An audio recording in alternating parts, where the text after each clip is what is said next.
Welcome back to the pod you're looking for. I'm Josh. This is Sam. Merry Christmas from us. A very Merry Christmas. Merry Christmas. Not a Happy New Year yet. No, not there yet. No. Not there yet. No. But definitely a Merry Now that Christmas. Steve's been mauled and They're all dead. I'm just kidding. So many big swings were taken. So many big swings. How's your Christmas, dude? It was good. It was nice? It was good. Yeah, we managed to squeeze in both sides of the family. Christmas Eve, Christmas Nice. Day, the whole shebang. We had a nice dinner. Did your family do the whole ham dinner thing, or do you guys do like Italian, or what do you guys do? Ooh, we did a roast. Like a nice little roast and potato kind of action. Wow. Yeah. Wow. Yeah, it was good. Who usually handles that? Did your dad or My your mom did. My mom. Yeah. She's all on that. Yeah. That's no, sweet. it was really nice. Awesome, dude. I felt like Thanksgiving this year felt very hectic for me, where it was like thing to thing to thing. Yeah. It felt very much more relaxed and fun. So it was a nice Christmas. Yeah. So I would have loved a little snow, but Yes, I agree. We it felt always a little too bleak. This is New York. It kind of is like it snows before and after Christmas, and then Christmas is always kind of bleak and boring on the actual day of. Yeah, but I'm sure there will be an enormous storm at some point in the next couple of days. No, I think it'll locked happen. in. It always happens for us like mid-January, right when you hate yourself. You know? And then it's like, all right. Oh yeah. Now we're getting right back to, I don't know, early waking up and starting the car and shoveling the driveway, all that Scraping stuff. the ice off the hood. But dude, little shout out to you, man. Look at this. Little Christmas present from Little the Metro man. Boomin'. Little Metro Boomin. Come How on. cool is this? Come on, Dude, that's actually so sweet. dude. I'll tell you what. It's, Isn't like, that really cool? sweet. Does it fit It's very good? cool. Fits good. Yeah, it fits great. Hey, It's great. Merry Yeah, Christmas, you can tell dude. me, but Merry Christmas. yeah, There you dude, go. it's really nice. I'm Thank glad you like it, dude. Thank you, yeah, dude. I mean, there's not a bigger fan in the world of the Spider-Verse soundtracks than this man sitting No. across from me. No, So absolutely not. We had to splurge. We had to Little indulge. Metro Boomin. Oh yeah. So Metro. I'm glad, dude. I'm Dude, glad. that's great. Thank That's you, sweet. man. You got a Thank couple you, shirts man. for Christmas, right? I did. Yeah, I did. Yeah, girlfriend came finally through. she did. Wow. She You did. seeing those on the pod? That's right. Yeah, you'll be seeing the next few weeks, man. I'll Oh, be buddy. running it up. Come on. All right. All right. I did buy a couple myself as well. So Did you? Yeah, I had to cave. You have to. It's Christmas. Just a little bit, right? It's It is Christmas. It's the true meaning of Christmas. You feel like you just have to spend. Don't you feel like once you spend Yes. a little bit with everybody else, you're like, what's a little extra? I always say I don't know what Christmas is all about unless I'm spending money on myself. I don't know what it's in all the world for. else would it be? It's not for anything else No. but to indulge in yourself. That's good. That's good. Well, nice. So dude. I totally understand. Nice. Good to have a good Christmas. Oh yeah, but the holidays are over almost. Almost. Done. One Done. more to go. And you know what today is, dude? What is it? Another big milestone. Episode 30. Yes. 30 episodes Yeah, of this dude. podcast. Clap it up. Wow, dude. 30 sets of 10. weeks. We made it. 30 Can weeks. you even we've believe that? come down here, sat down together. Dude, and I'll say, big congratulations to you, man. No one is doing it like you right now. No one. No, dude, no. The editing every single week for this podcast, the clips, which you don't understand with these clips and the podcast itself. There's a lot that goes into that. That's not just like kind of slap it together, put it in. Yeah. It's like you gotta like chip it and make me sound better. So I appreciate that. I'd say in addition to the 40-hour work week, it's like an additional 25. Yeah. Yeah. Yeah. Because You put a lot of time into it. For all the time that we spend kind of being cautiously pessimistic about AI and the rise of AI, I will say there's a platform that I use. It's like an AI thing that like it runs through your episode and it like creates for you clips. And it sends you like 40 different possible clips that you can use for your podcast to like post on socials. Right. The only problem is because it's AI, it doesn't really know what people are looking for. It kind of just like condenses your conversations down break by break.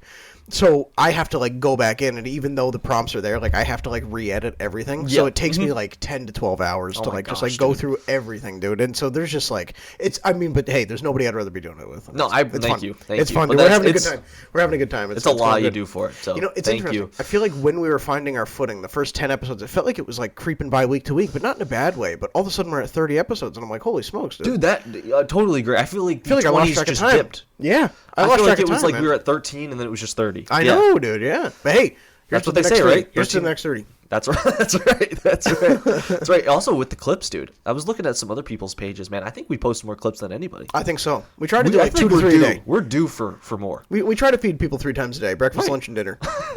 Yeah, we try and do a little bit of everything. That's right. Yeah, because you never know. You never know. We just had another clip with Tarantino kind of get up there. We were saying Quentin Tarantino is the Kanye West of cinema, and people seem to agree. People loved it. Yeah. Yeah, except for one guy, Eric, who disagreed with me, and I want Eric to know I'm coming for you. You're not safe. You are not Eric, safe. if you're hearing this, it's Keep over. one eye open. It's at all over, times. Eric. You're about to get Steved. Oh, which brings us smoothly into... Right. Stranger Things Volume 2 dropped last night. Tell you what, baby, we're repping the merch. Let's go. Repping the merch. I just need a simple, yeah. Can I tell you something? Yeah, tell me something. Can I tell you something? Tell me something. This is the type of purchase where your bank calls you and they're like, "Are you sure? Are you totally positive?" You think? Man, I can't You don't wear think this there's out one anymore. person at that bank that was like, "Nah, I get it. I get it." Probably. Especially when he put that baseball hat on last night. Did you see him? I'll tell you something. Wow. Yeah, I got it. I understood. It's like the Danny DeVito more than meme. understood. I understand now. Yeah. I get it now. Yeah, I get it now. Yeah, dude. Yeah.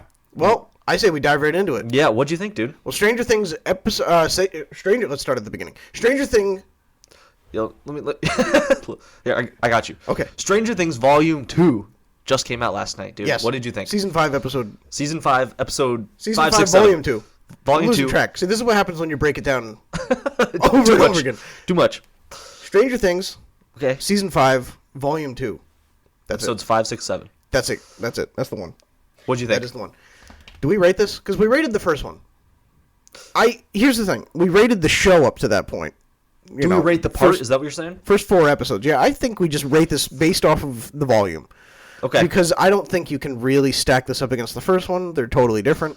And I don't think, regardless of how we feel good or bad about this, it's really going to matter when the bigger picture is in play and when the finale comes out. So I really think we just rate this based off of how we feel about these 3 episodes specifically. These 3 specifically. I think we give a number rating and then we just are honest just about All right. these episodes. This is going to get us in trouble, but let's do it. I think so. Okay. I want it to be clear. My rating, every last percentile of my rating has to do with the best parts of these episodes. Okay. So, like, every number, consider it something for the best. Okay. It's, yeah. I might need your help on this. I don't even know what to think a little bit about this. Like, this is the most confused I think I've been by something we've covered on this podcast. I think I agree with you. Okay. I think I feel the same way. But what's your number? Let's give our rating. All right. All right. Our rating of Stranger Things 5, Volume 2. 3, 2, 1. 7 out of 10? I think I'm going to give it a 6. 6? 6 out of 10. 6 Maybe out of a 10. 5.9, dude. Really? Yeah. Oh. What a bummer. Yeah, it was... What just happened, dog? What did we just watch, man? Can I make a blanket statement that probably isn't fair, but I'll back it up anyway? Okay, say it. I think these are the 3 worst episodes of Stranger Things. I'm going to push back on that. Don't. I am. I think episode 7 is one of the worst we've seen. 5 is good. 5 is good. I'd say let me 6 take that was back. really good. 6 was peak. The ending of 5 was great. 6 was great. It was, you know what I felt With like? Max and I everything? felt like we got 3 episodes, and I felt like it was 1.5 good ones. We got terrible first half of episode 5, great second half of episode 5, great 6, terrible 7. That's how I felt. With the exception of the episode with Callie in season 2, though, there's It's up not there. a bad episode of the show. There's not an episode you walk away from and you're like, I didn't get something I felt from like that. there was a few season 3 stinkers. Is that crazy? I think overall the tone of 3 was so vastly separate from everything else that the whole season kind of risked falling into that where you're like, I don't know how I feel. But overall, like the product of season 3 as a whole is good, I think. Yeah. But I know what you're talking about. Yeah. I just think these are the only 3 episodes of Stranger Things where I've ever walked away from it and been like, man, I really don't I think you're being a know little what too the heck harsh. that was for. I think you're being a little too harsh. I don't know if I am, I dude. really mean this. I think you are. Okay, so what? You're how do being you feel? too harsh. You think so? I think so. All right, how do you feel? I'm not discounting what you think. I think what we're used to expecting with Stranger Things is peak 10 out of 10 type of stuff, right? And that's not what we're getting. However, it still is good stuff. Like, you're getting good stuff. The problem is the pacing. The problem is the constant repeated highs and then real extreme lows, and then the cut to a really emotional, deep moment that you actually connect with, to then Murray joking in the truck again, and our 500th plan that we've done where we're all going to sit around in a circle and come up with plans and which idea is better, and we're going to argue over each other. You know, it's just like we're getting too much of that. Maybe I am selling myself, actually. The more I talk about it, the more I'm... You know what? Maybe you're right. Literally, like, I'm not saying this to you. I'm saying to anyone who's like, Just think about it. But just think about what you just watched. Do you get what I'm saying, though, at the same time, where it's like, this is still better than a lot of the stuff I would watch? There's a lot.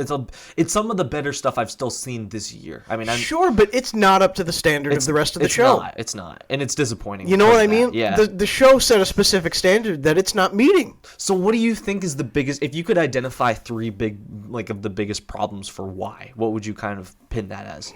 I have some ideas, but. Well, I'll tell you what, dude. I actually have like 7 or 8 that I wrote down just like off the top of my head. I have a note here that I just like took and I just like everything that immediately jumped out to me. Which, you know what? I'll tell you what. Like, a lot of times I'm way too high on something initially, and then over the next 2-3 weeks I'm like, oh, okay, you know, maybe it wasn't a masterpiece like I thought, but it's still not the worst thing ever. When I don't like something, I'm like, all right, well, it was okay, and then 3 weeks later I'm like, that was abysmal. It never happens initially unless it's just right in your face. And I feel like the bad stuff in these episodes is just like, it's not hiding behind anything. It's just literally just right there for you to pick up on it and hate on it off the bat. To start, I think the Duffer Brothers write scared. I think they have a writing problem. And I wrote these down as 2 separate points, but I think I'll group them together. I said to you last night when we were watching this, and I'm going to coin it the Duffer Brother, my Duffer Brother theory. I think that there's 2 different brothers writing 2 different parts of this show. I don't think they're writing together. I think they flip a coin, and one of them writes the emotional moments, and the other writes the comic relief moments, and they don't show each other their scripts until day 1 of shooting, and then they just meet up and exchange scripts. That's exactly how I think this goes, because the tonal separation from Hopper sitting down and having a heart-to-heart with Joyce about what it means to be a parent and make mistakes. Dustin and Steve getting into it, and Steve blaming Eddie's death on himself, saying he made a stupid call and that's how he died and he did it to himself. And then Dustin collapsing into Eddie's arms saying, I can't lose you like I lost him, not you two. And even, I'll be honest, like Will's coming out scene, like, so incredibly distinctly different from Murray making a private part joke or Robin making a joke to Steve about how he sleeps with women and oh, that's not what the women say to you. Like, it's not even this. It feels like it's not even the same show. Mm-hmm. And it'd be one thing if, like, all right, we had this thing building and building and building, and now we're on the low. The thing just got resolved, so we're going to dip back down. We're going to tell a couple jokes, and then we're going to build back up to the finale. It's Dustin and Steve just almost died. And now Murray's making a joke about his private part. And then we're going to jump back up, and Will's coming out to the whole team. And then we're going to dip back down, and we're visiting Holly, and Derek is playing on the swings, and they're all calling him fat. And it's just like, you know what I'm saying? Like, it keeps dipping up and down, but it's like scene after scene, and there's no genuine, organic fluctuation that occurs. It's just a stark, like, one into the other. And I feel like the Duffer Brothers don't know how to bridge the gap. And I think the Duffer Brothers, I don't say this as an insult, I don't think I've ever personally seen a director or writing team more attached to the characters they're designing and to the story that they're laying out for their audience. And in some respects, that's a good thing, because it really does feel like, as low as the episodes here go, it still feels like it's like the team is a united front. You feel for every character. You don't want any characters to go. But at the same time, it also makes it so that it's like when the characters don't go and nothing bad happens to them, it's like you're like, the show's just teasing everybody. You know what I mean? I think that the Duffer Brothers, I think that over time they've just gotten so attached to the characters that they've introduced where it's like they're afraid to have anything bad happen to them.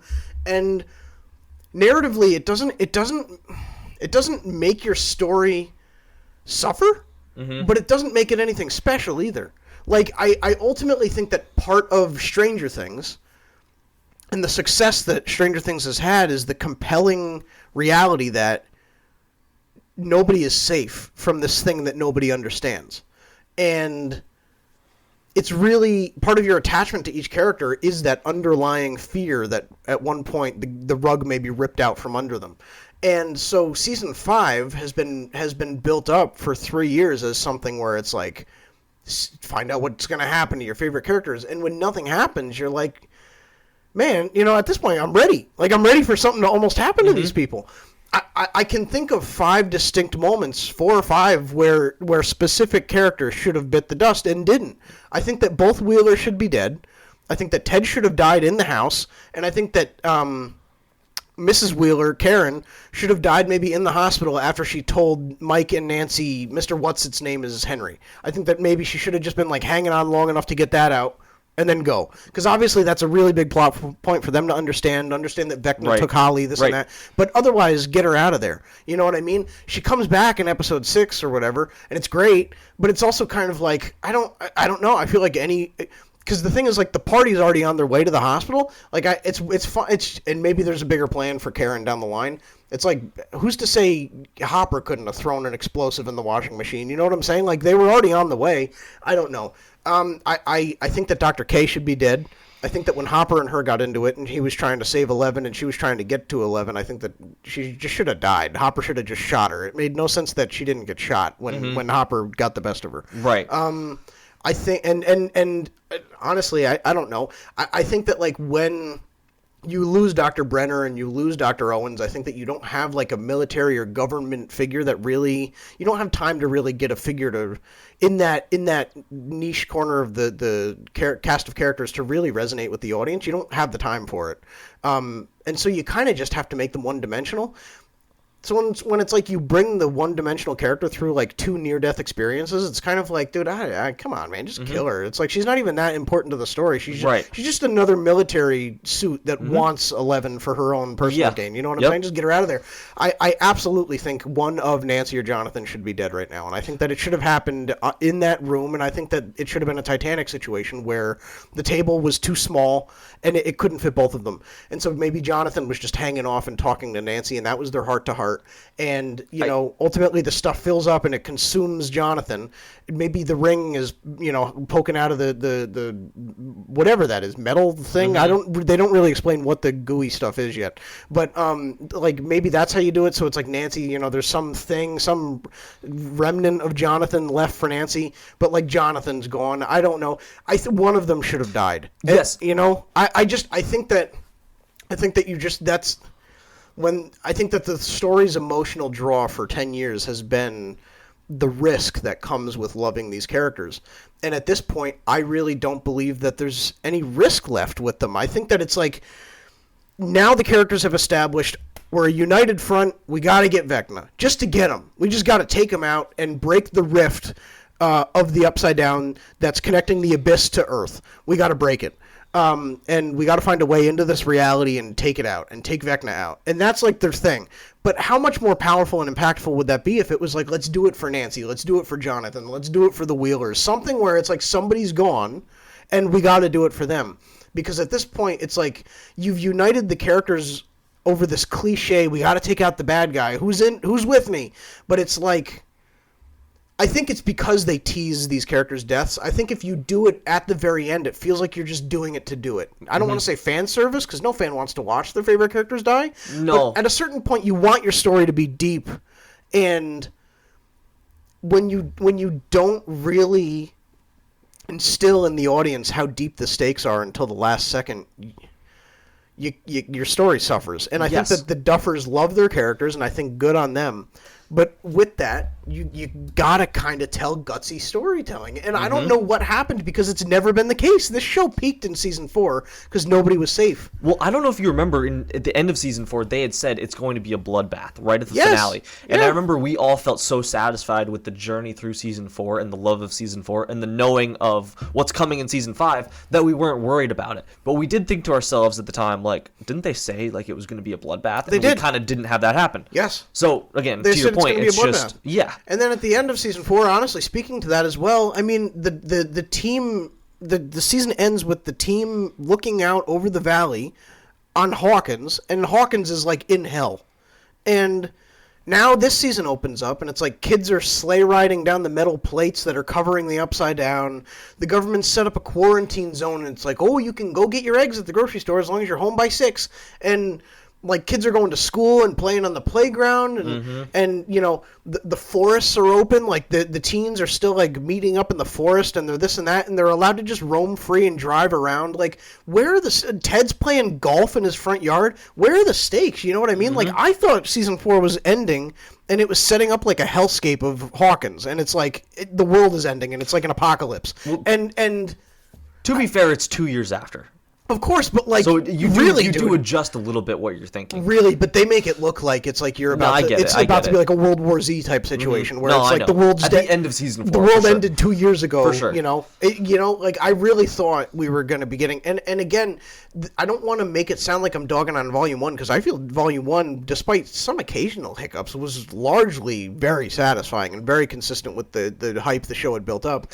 Volume 2 feels just like a dip because it almost feels like it's going to be a situation that we've seen so many times where almost like the Disney Plus effect where it's like they have these shows where it's like they have a great premiere and a great finale and they just have to stitch together some random thing in the middle. You know what I mean? And you're going to look back on it and be like, that finale is one of the best episodes of television I've ever seen.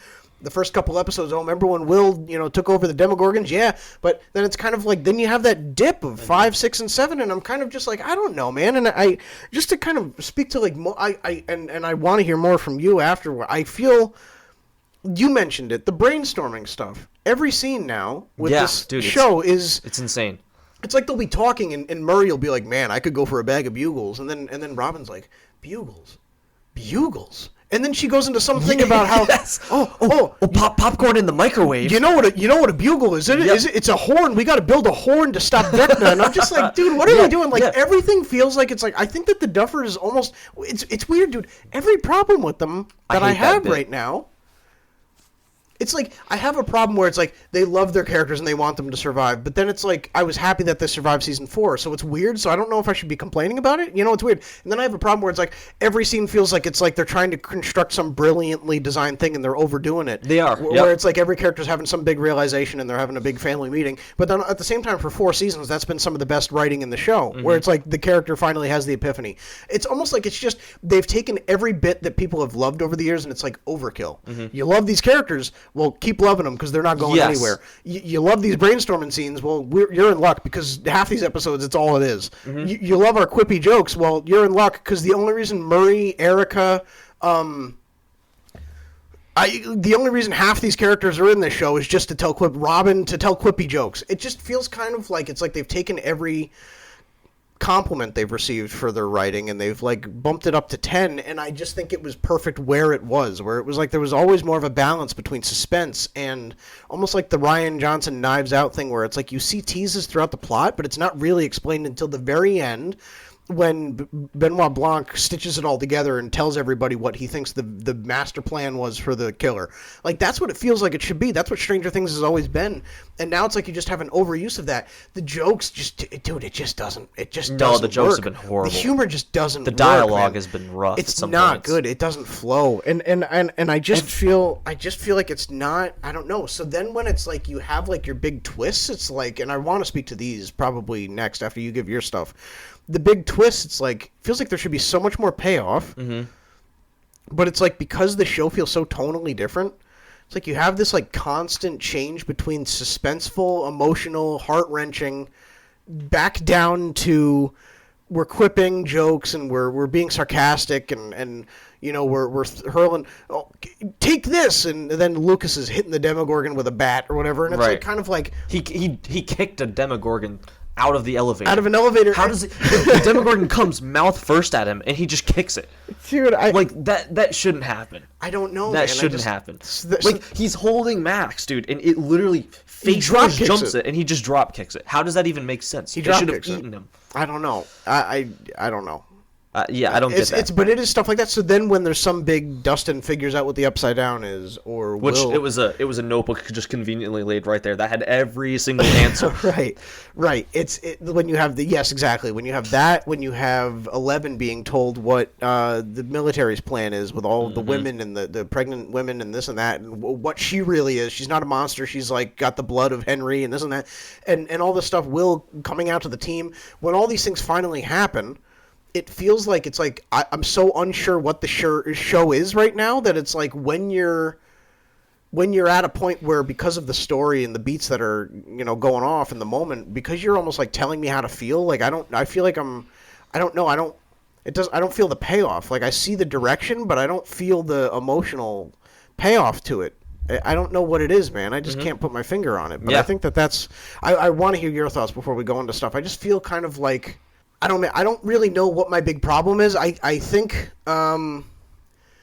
it feels like the show just keeps telling me how I should feel, when the first 4 seasons I got there on my own. Yep. And I don't think I'd feel this way about the show, even the bad points that I perceive as bad, if the show didn't take 3 years to be written.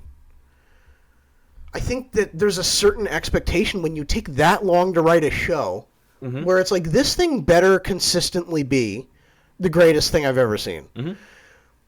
And quite frankly, I'll be totally real, like, the Duffer Brothers set it up like it was. And so there's a certain expectation where it's like, I don't know, man. For the first time ever, I feel like the Duffer Brothers are higher on their thing than the people are. I don't know.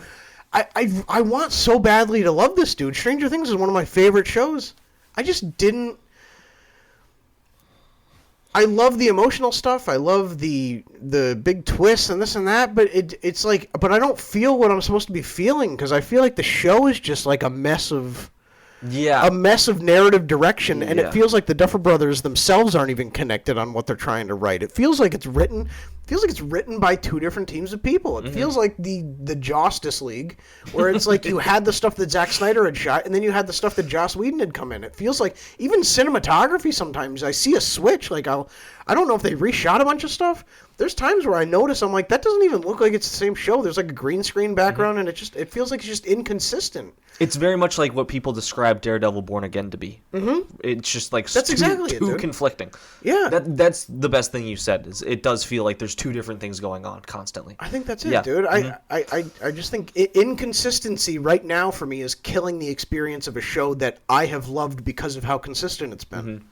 Yep. And that's the only way I can really describe it, but I want to hear you, because I know there was a lot. That was like 15 No, I think you had great points, dude. Great points. I think with the way Season 4 ended, so much of it felt so high. I don't know if like you said, the peak, the fandom has never been higher than it was post-Season 4. Like, that was the peak of it, riding through to now. And I would say it was at its peak because you still had at least the buzz of it, and you didn't feel like it was 3-year wait, all of that added in.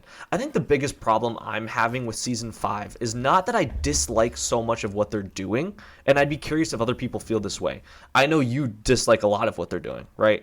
At least for the last couple episodes, yeah. I don't dislike what's going on in Stranger Things. I dislike what's going on in Stranger Things for 3 of the last 4 episodes of the finale. That's exactly what I'm saying. It's not that I dislike what's happening. I don't like the joking. I don't like the constant planning. But a lot of the stuff I do think is fine television. Like, it really is. It's fine television for the middle of a season that's not your last season. That's exactly what I'm saying. So you're on the clock right now, dude. Right. There's just it's the fact of, it's not what they've done, it's what they haven't done. There's too much left on the table that I don't know how you squeeze all of that into 2 hours. Yeah. Especially when they just left episode 7, basically, where it's later that night. So we're getting a direct continuation of what we just saw. So there's not too much more that can happen. I feel like we had missing stuff with exploring who Henry is more. Missing stuff with just, like, there wasn't less of a organically things made from Season 5. It was more just payoffs of things that you had from the previous seasons. It's like they haven't made you feel something new yet. It's more just paying off some of those things that happened before. Yep. Nancy and Jonathan. Steve and Dustin maybe a little bit, but you know what I mean? It's just, it feels too much like we're coming up with stuff that's just already been there, and so you just feel like, okay, where's the new? Where's the thing I'm supposed to be excited about? And that's where I felt like the best parts of this Volume 2 is exploring Henry Creel more. You get to see more of that. You get it revealed to you. It's constant action going back and forth, and you're like, man, this is so exciting. It's great. And then they bring you, and they do that great in Episode 5, 6, they do it.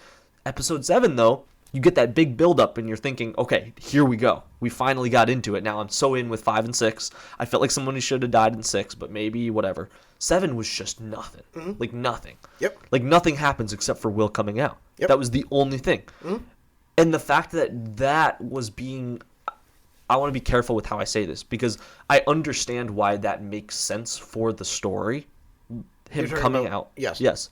Yeah, I think honestly we break it down big thing by big thing. Yeah, sorry, I'm just jumping. Just because I know you mentioned a little bit. I'm just going to say this so honestly, so the audience is caught up, but also so that I know kind of where to break it down when I'm doing clips. Yes, yeah, totally. Yeah, but with Will coming out was a scene that needed to happen for the way that they had been writing everything. Yeah. What I don't like is that Will coming out is the reason that now he has the ability to beat Vecna. That feels a little like, when you put it that way. I understand that the way they set it up was for him to be him overcoming his mental ability. That was to be like, I can beat this guy now. I get that. But the fact that it's like, in all actuality, that he just had to, him putting that out there, that's the big difference. He can finally beat Vecna now.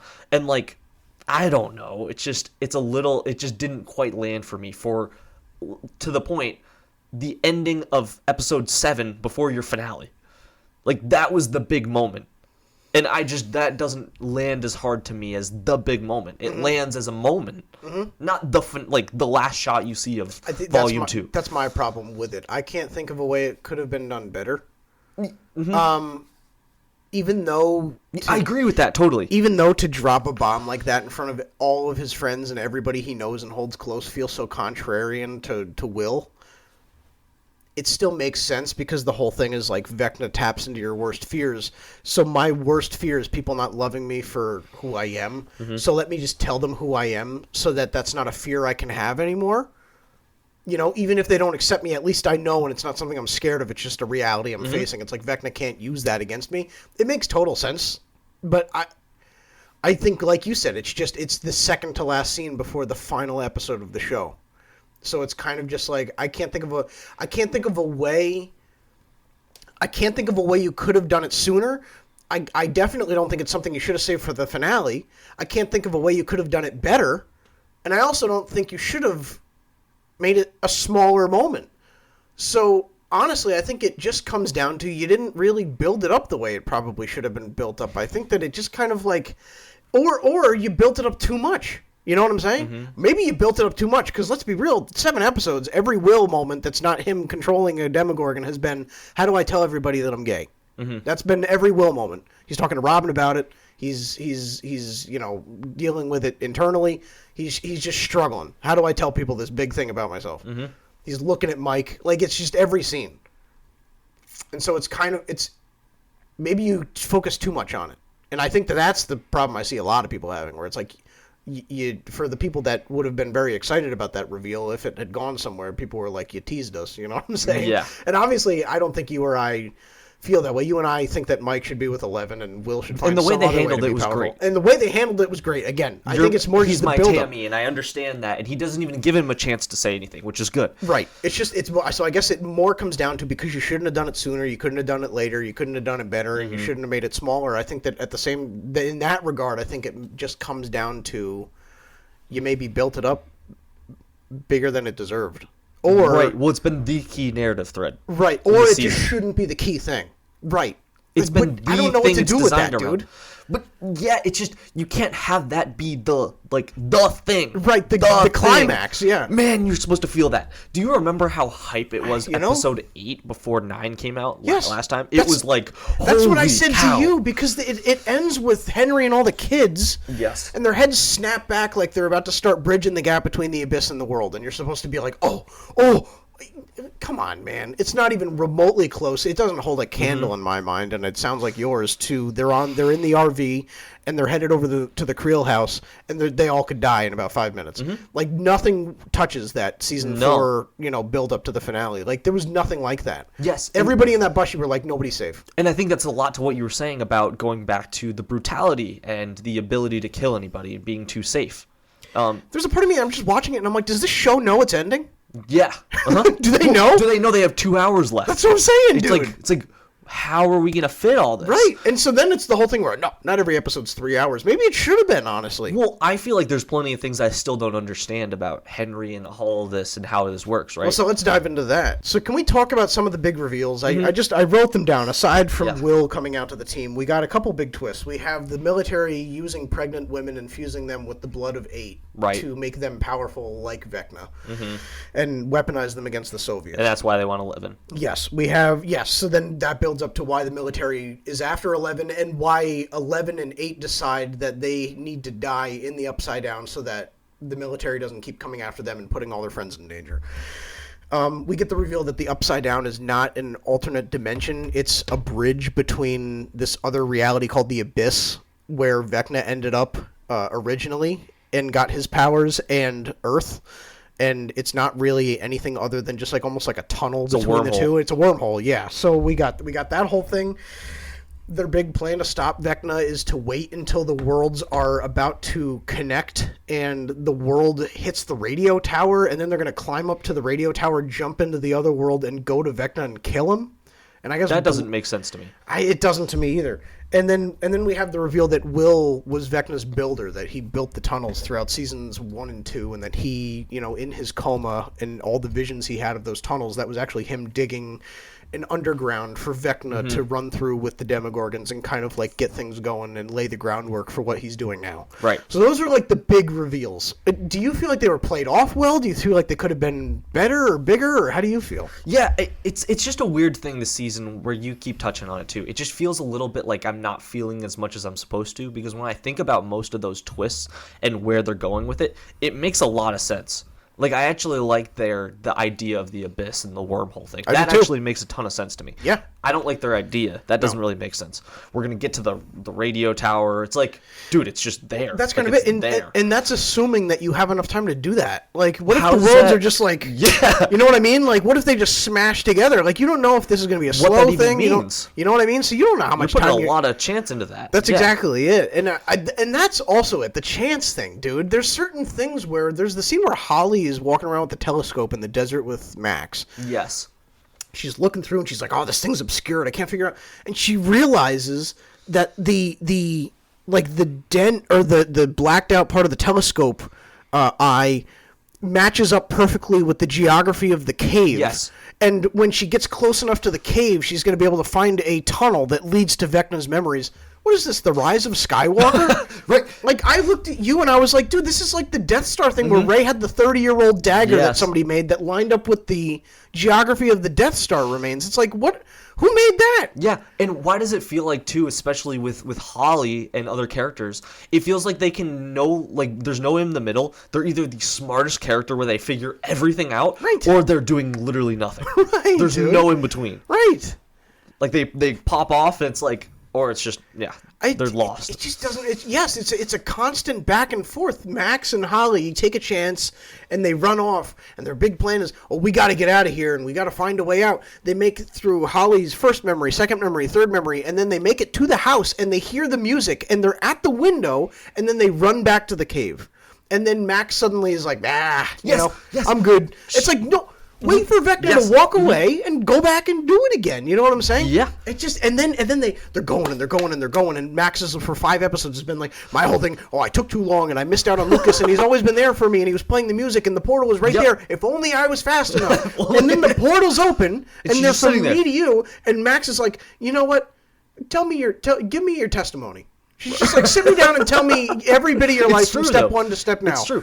It's like, dude, run! And without the plot armor of it, they're with what Lucas is going on. If there wasn't plot armor, he should have not been even having the radio on. So it should have shut. It should have shut. Oh, so, like, in all actuality, her waiting actually should have costed her. Well, again. It's so funny to me because the thing starts clanging around in the washing machine, and suddenly the Demogorgons are attracted to that, but this radio's been playing in this specific spot in the room for 5 minutes, and the Demogorgons are like, I'm kind of like, what are we doing, dog? Where could it be? You know? Yes, and you just had Max, where, like you said, was orchestrating all this, and then she goes, "Nah, we're gonna give up." Like I'm saying, it's the top or the end. Dude. She's like, "Oh, no, we're gonna give up." Right. And then all of a sudden she goes back, and Holly, after her just figuring it out, Holly's back down to, "I can't do this," and then Max is like, "No, you can. I've always believed in you."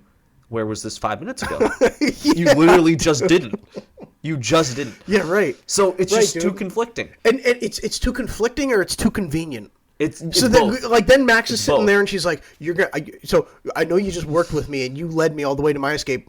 you're on your own, kid. And so she's like, go find a portal. Go find a portal. Go figure out how to get out of here. I know you're scared, but don't be scared. Just get out. Yeah, you'll be right in Vecna's lair. And she's like, all you have to do is just learn to not be afraid, and then you'll be good. And Holly's like, I guess. And then a portal opens, and she's like, I knew you could do it. I'm just kind of like, dude, how convenient is that? And I don't it's know. right there. It was right there. Right, dude. I don't know, man. And I just kind of feel like it's either too conflicting or too convenient or too safe. It's those three things.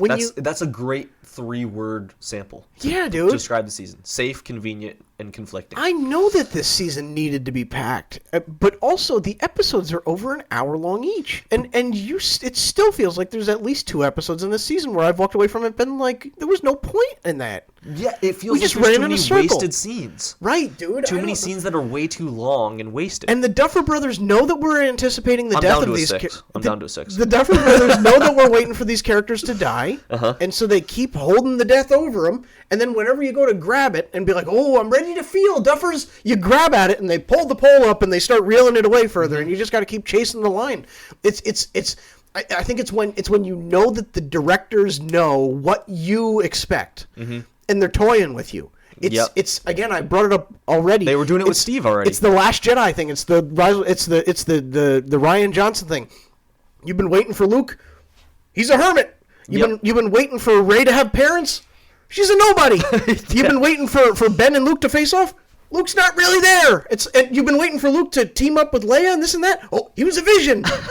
It's over and over again where it's like, all right, so now the finale's happening and I should be like, I can't make it to New Year's. And now I'm like, I just have a nagging feeling the Duffer Brothers are going to play it safe. I think they said something like 5 or 6 characters are going to die. And I'm like, okay, Callie, because of course, she's out. Please. Goodbye. Please. Vecna, Military Lady 1, Military Guy 2, probably 11. And that leaves maybe 1 death. You could do like Murray or you could do like Jonathan. Right. All right, so there's 7 people. But it's like, all this is going to happen in the end? And also, those aren't even major deaths. It's like, of course Vecna dies. Of course Callie dies. Of course military people die. 11. Jonathan. Well, who cares? You know what I mean? Did you tell a story that was grand in the long scheme of things? But yes, but did you tell a story that was worth the wait? I don't know, man. Yeah. Yes. And I think the second biggest thing for me with that is it's just the scariness factor. Yeah. You in season 4, Vecna constantly, like we always said, he had a plan, right? And that's what we'd built up. Vecna has a plan. He's always going to be coming after you. He was coming after every person, and you know what? He got him. He got every single one, except for Max, and he basically got her too. You know, at the end. So, like, every single time, it felt like he was this intimidating force, and he understood, this person's trying to get in my way, I'm going to get him. This person's getting in my way, I'm going to get him.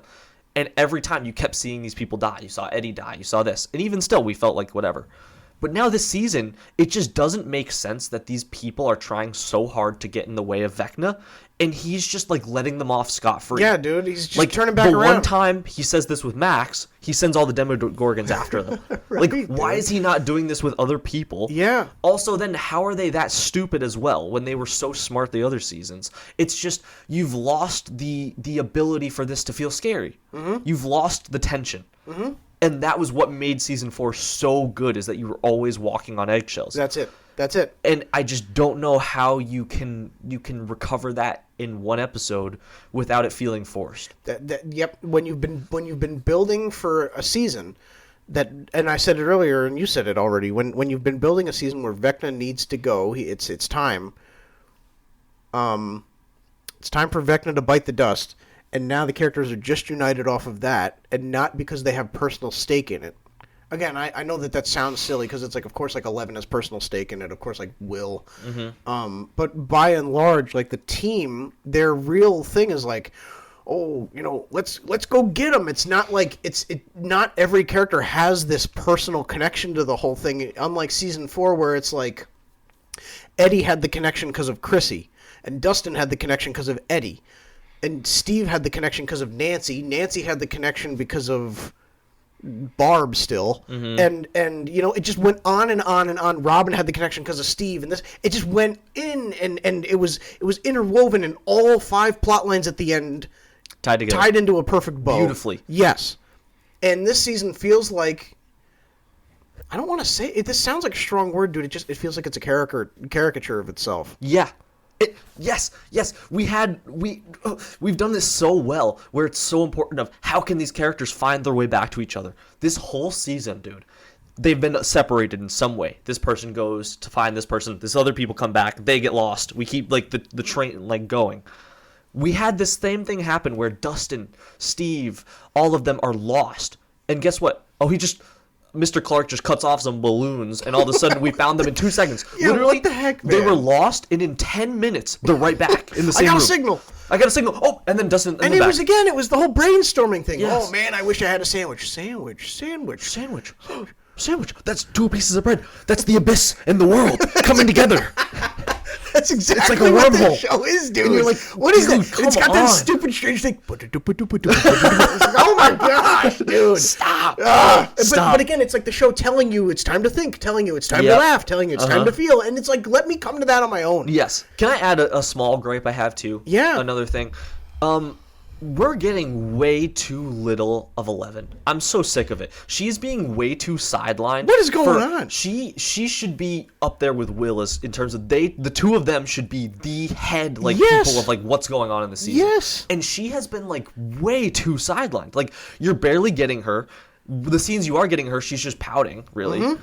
And I'm not saying that's Millie Bobby Brown's fault at all. I think that's just what she's been given. Mm-hmm. She's not even, like, that important. Like, Vecna doesn't seem to have any point with her. Right. When, like, the whole beginning of the show, all you knew was him having a point with her. You didn't even know he was really that deep with Will. Like, you thought there might be. But, the only thing is just, the government wants 11 again. Government wants 11 again. She doesn't even get that many cool scenes where she's doing stuff. Like, I'm just so sick of the fact that she's not being used. It's such a missed opportunity, too, because it's like now we know 11 has Henry's blood. 11 is, in some ways, Henry. Yeah. So she should be the focal. Why is he not using her? Rather than going after the kids, he should specifically be after her, because if he gets her, he has, like, the asset he needs to merge the two worlds. She should be just as powerful as him then, in a way. Right, dude. So why is he not more nervous about her, and why is she not playing a bigger role? It's shocking to me that with all of the inspiration it's taken from 80s properties, it's not taking from the Star Wars property of like a father-son type of I can't rule the world unless I have you by my side thing. What are we doing, dude? Yeah. You know what I mean? Especially because it's almost like it's like a father-daughter thing. You have her blood, you know what I mean? Or she has your blood. And especially if he knows that the government is trying to get her to create something to destroy him. Right. It makes all the sense. Again, he's just not calculated. Dude, Vecna is not calculated at all this season. Like, it feels like he doesn't even know. He's not even aware of 11. 11's in the Upside Down, and, you know, she's at the wall, and she's in the lab. Yes. It's like Vecna should be there or sending Demogorgons or something. Do you ever have when you're, like, getting ready to go somewhere and you're running a little late, and, like, all of a sudden, all the ability of, like, this part of my hair's standing up, I brushed this part of my teeth as well, like everything's done like 2 minutes full, like everything, like you've done everything to a T, right? When you're late, everything kind of goes out the window and you're like, all right, I just gotta haul it, get into my car and drive. That's kind of where we're at. I feel like Vecna's there. Like, I feel like he's totally lost the ability to look at this. Maybe I should comb my hair a little better. Maybe I should do this. Like, he's just like, I just gotta get in there. Like, I just gotta make it happen. Like, I got my kids, let's go. Right. And it's like, dude, that's not really like what you were doing before. Right, dude. He was always calculated. He was methodical. Yes, very much so. I don't know. It's ruining his aura to me. Like, he doesn't seem as. And when was the last time he's done something to destroy somebody else? I'll be honest. He can't. Right. Yes. Yeah. He hasn't done it at all this season. No, like, he's had to pop off. And every time he's had a chance, he had Will by the throat 3 times. He's dropped him every time. And the main characters are there, and what does he do? He just casts them off to the side. He could have destroyed half their effort right there in that scene just by putting his hands through all the characters' faces. That's what I'm saying, dude. Somebody should have died. Murray should be dead. Murray should not even be in this season. I'm going to be totally real. And I love that actor. It's Brett Gelman, I think. I have no idea. But he stinks out loud this season. Dude, I just don't. It's I don't know. It feels like how James Gunn has his brother in every project. It feels like it's like the Duffers must just like this guy. Because there's no reason why he should be in this show. I know. Do you think he's writing the humor? Maybe they had That's him what in it there. feels like. It feels like they're just putting him in the scene and they're like, all right, just improvise a joke. We know you can do it. And he's just like coming up with one-liners. I'm beating what was the thing he said when he was driving the bus in? He was like, what did he say? I don't know. He's just throwing out like these one-liners that make me want to like die inside. But it's right after the most emotional thing you've ever seen. But it's right after Max just ran through a portal and her and Luke just had a heart-to-heart. Then it cuts to Murray in a field and he's making jokes about his rear end. And I'm just kind of like, it makes me sick to my stomach because I'm like, we have 3 hours left of this show. Yeah. Can I remind you of something? Mm-hmm. The Duffer Brothers said right before Volume 2 dropped. Let me just remind you. Quote, "It's going to be a dark Christmas." Dark Christmas, they said. Dark Christmas. I don't know about you, but it was pretty light to me. It's pretty sunny outside. It was pretty light out, yeah. Just insane. It's just, and like, what was the what's Steve dark, thing? dude? Like, they know what they're doing with the Steve thing, putting him like on that, what was it, Jimmy Fallon that he went on, or whatever? Yeah, and knocking the Funko off. Yeah, let me tell you something right now. Ridiculous. I've never been more confident in two characters surviving in a work of fiction before I've seen the resolution than I am with Dustin and Steve. Yeah. Because up until this point, you've dangled the death of Steve now in front of us. It won't even feel fun. 3 seasons now you've dangled his death in front of us, and nothing has happened. But now it won't even feel rewarding to me. No, because same with Hopper. Yes, you have to kill somebody that you have not teased at all. Same with Hopper. That's the only way. Yep. Yes. It's got to be a Lucas. It's got to be a thing like that, Mike, something like that, where you're just totally out. You missed your opportunity. Which brings me to this, dude. Mm-hmm. Did you see this? And this is, I guess, a spoiler warning. I guess more than for future. There was a leak a while ago that came out of Hopper and Mike sitting on a bench together. So they survive. Right, but does that not make a lot more sense now, knowing the 11 thing? Yeah. Now I'm like, okay, this is exactly where we're going. And she's going to be the one death. And I see a lot of people being like, oh, Callie's up to something. Callie's working for Vecna. I hate Callie. I'll be honest. I don't like her character either. I'm listening to her, and I'm like, she's exactly right. The Upside Down will always, and the military will always be after 11 and always have a reason. The Upside Down will always have a reason to, like, pull the people in 11's life towards it and be drawn to those people in 11's life and to 11, and there will always be something after 11, and the military will always be seeking out 11 as long as 11 is there to be sought after. Agreed, but I will say this. She's correct. Like, Callie is right. Yeah, but has she ever tried once to, like, leave Hawkins? Like, look what happened when Will left. I mean, in California, What, for how long, though? For like a year, I think guess it what was, happened? right? Nothing. Right. Nothing. Yeah.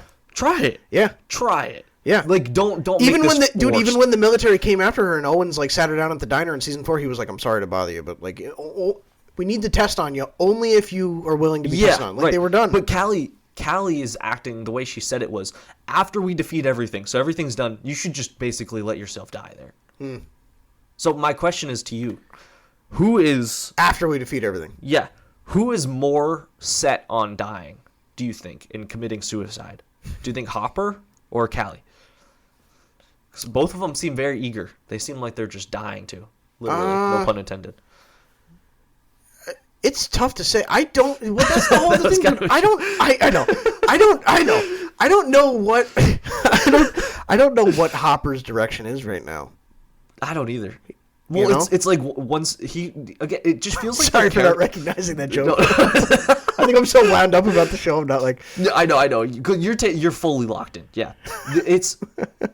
They're so all over it sometimes with these characters where it's like they can't decide what the main arc is. Where 1 second it's him figuring out he's the greatest, like how to be a good parent again. Yes. The other second it's he actually doesn't care. It's not about being there for her. It's just about getting out of there. You know. Right. Yeah, it's too all over the place, man. And you're right. It is a 6.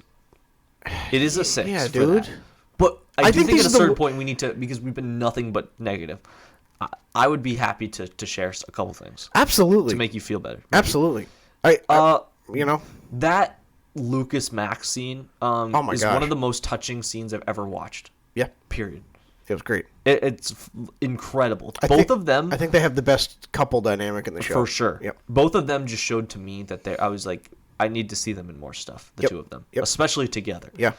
Like, you know how we just got that Regretting You movie with Thames and McKenna Grace? Like, I need something like that now. They have spectacular chemistry. They're so good. Yeah. I'm telling you, man. Can you imagine we could have gotten Miles and Gwen, man? That would have been so perfect. Yeah.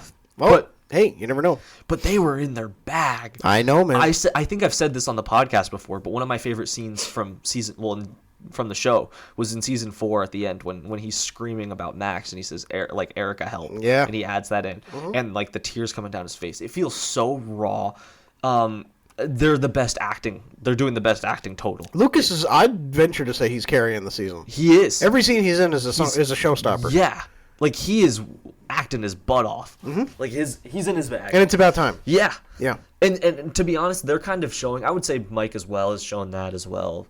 Mike is great. Nancy's been great. Mike is great. But they're kind of showing like it's funny as they get older. You kind of start to see who's really like a top tier actor and who's kind of like they're solid. Yes. They've put themselves into that category. Yeah. I think for me. I agree. I would say that actually about all 4 of the OG like boys. Would you? I would. I actually would. I see people disagreeing with me online. I really seriously think that all 4 of them have it.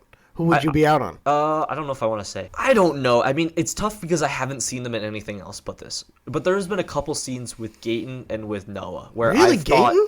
a little bit where there's times where I'm like, especially Noah, but where I've been like, I don't know why that just didn't land at all. Like the way they said that. And I know in some ways it's tough because especially for Noah because he's being the most like focused around, but sometimes I feel like he gets a little overexposed. Is that crazy?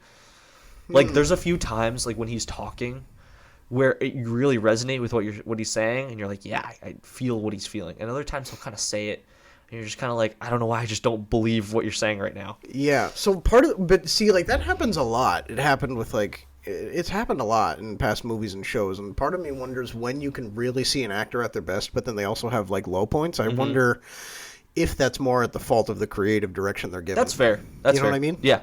Would you not say, though, if you had to rank the 4 of them, like I would say Caleb is the best actor, I think, out of the 4. Would you disagree with that? It's Caleb or Gaten.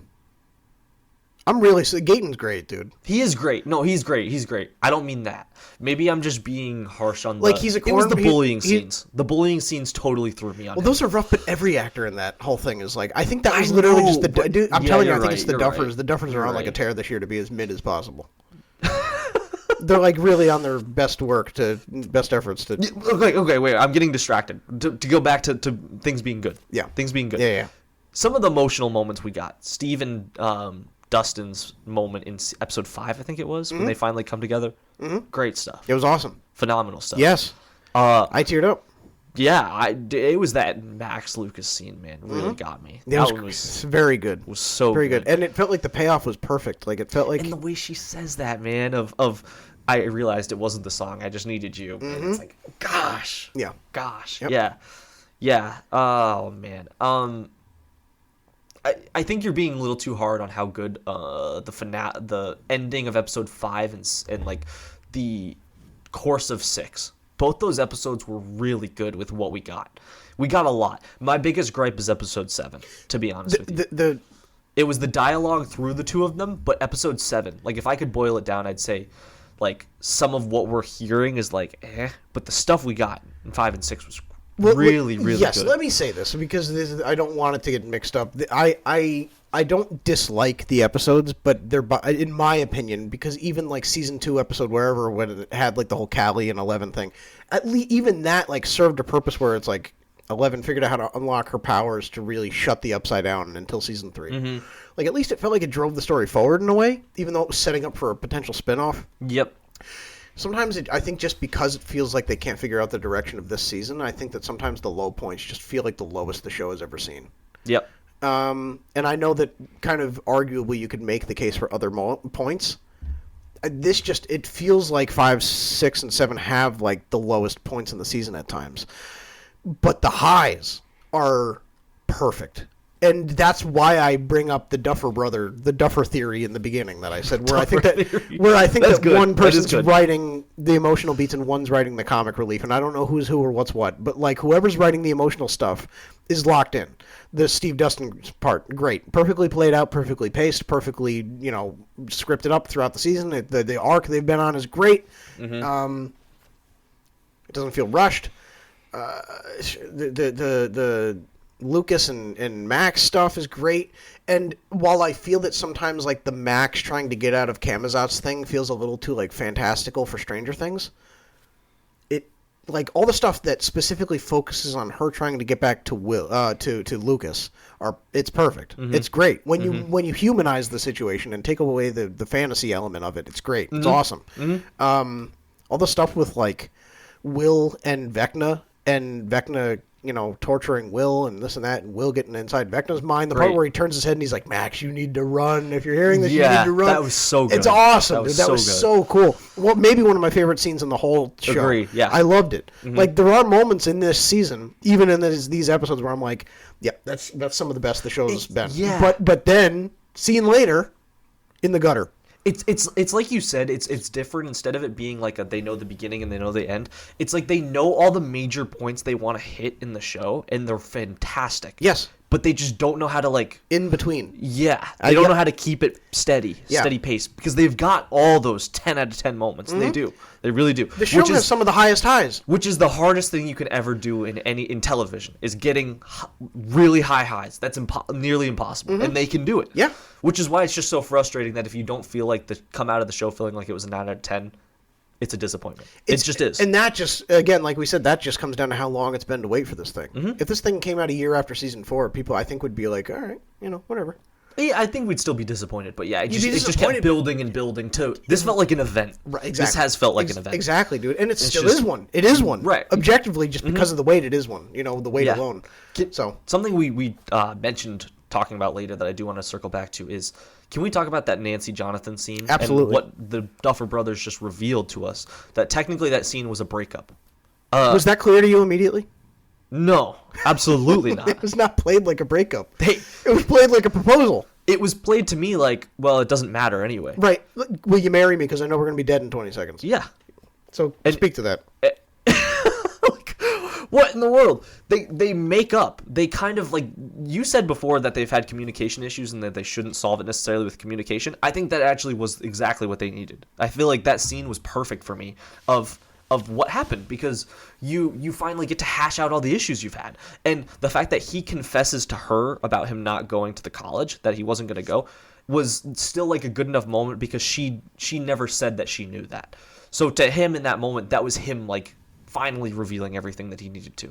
Everything was off their chest, and I liked their little dynamic back and forth. I think that was great. It's just to then have it where they realize this "will you not marry me" thing, and they put it on. They say, she says, I love you. Yeah. I love you, Jonathan Byers. She says, I love you, Nancy. They jump up and hug each other. She jumps and they swing around. Uh-huh. I took that as they're back together, right? They're back together. We'll see what happens after.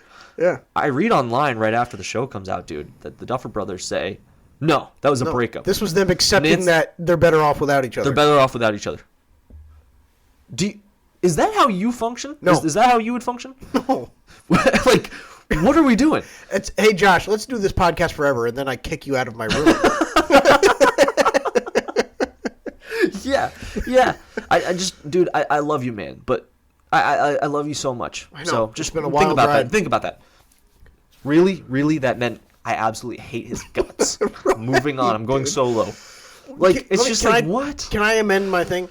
I think narratively, I think the best thing they could have done in that moment, the Duffers writing the story, is for two characters that have struggled to communicate to show each other how much they love each other, for there to be one of the characters making that ultimate sacrifice physically and like sacrificing themselves, so the other one could escape. Okay, yeah, I think that would have heightened it. I think from the standpoint of specifically speaking to Jonathan and Nancy's characters, for them to struggle for 4 seasons with communication, and then in the 5th season flesh out their stuff with communication, it just kind of feels like a funny way to resolve it. I don't think so. But I think that everything that was said was exactly what needed to be said. But I don't think so. If you have a problem communicating and they get it all out, it's like, does it really work going forward? I don't know. But you've kind of just established a new system that now we trust each other. Everything is on the table. If she can tell him that, yeah, this other guy that you're worried about, I actually think his hair's a lot better than yours. like which was really funny. But like, if you can be that honest with each other, I don't know how you can't be honest going forward. Sure. The moment of them realizing, like, they're like, why do we do this?